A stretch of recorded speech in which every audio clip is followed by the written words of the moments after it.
Morning everyone. তো সকালবেলায় ঘন্টুখানে আমাকে ঘুম থেকে ডাকতে এসেছিল। তারপর ব্রেকফাস্টের খাবারটা আমি খেয়ে নিয়েছিলাম, আর আমাকে একটু রানাঘাট যাওয়ার ছিল। তো আমি রানাঘাটের উদ্দেশ্যে বেরিয়ে পড়ি। প্রথম দিকে ট্রেন মোটামুটি ফাঁকাই ছিল।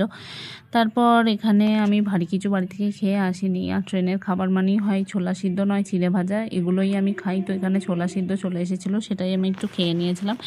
তারপর রানাঘাট পৌঁছে ওখানে যে কাজ ছিল সেটা আমি মোটামুটি কমপ্লিট করে আবার কৃষ্ণনগর ফিরে এসেছিলাম। এবং কৃষ্ণনগর ফেরার পর আমি আমাদের নেদেরপাড়ার এখানেই দাদার কাছ থেকে আখের রস নিয়েছিলাম। এই দাদার কাছ থেকে প্রায় পার্মানেন্ট আমি নিয়েই থাকি, কারণ মাকে ডক্টর রেগুলারলি আখের রসটা খেতে বলেছে। তো আমি এখানে প্রথমে খেয়ে নিয়ে মায়ের জন্য এখানে বটলে নিয়ে চলে এসেছিলাম, এবং বাড়ি ফিরে নিষ্ঠাকে পড়াতে গেছিলাম, যেহেতু নিষ্ঠার পড়া ছিল। তারপর নিষ্ঠাকে পড়াতেই পার্সেল এসেছিলো।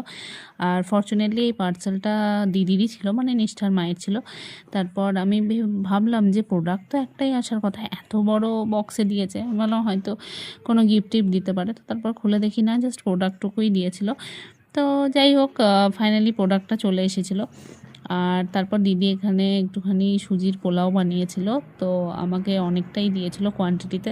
তো ওটা খাওয়ার পর আমি আর লাঞ্চ করার মতো ক্যাপেবিলিটিস আমার আর ছিল না। তো আমি ওটা খেয়েই লাঞ্চ কমপ্লিট করেছিলাম। তারপর ঘরে এসে আর খাবার খাইনি, শুধু একটু বেলের শরবত খেয়েছিলাম। তারপর আমার যে ইনস্টিটিউশন সেখানে পড়াতে চলে গেছিলাম। আর এই যে অঙ্কুর নানা রকমের চকলেট বানাতে এক্সপার্ট। তো আজকেও একটা বটল শেপের চকলেট নিয়ে এসেছিলো, যেটা পড়ার শেষেও আমাকে দেখাচ্ছিল। আর একটা চকলেট এনেছিল কফি ফ্লেভারের। ও জানে যে আমি কফিটা ভীষণ পছন্দ করি, তাই এটা জোর করে টেস্ট করাবে বলে আমাকে বলেছিল, না এটাই তুমি একটু টেস্ট করে দেখো। যাই হোক, ওর চকলেট মোটামুটি খুবই ভালো।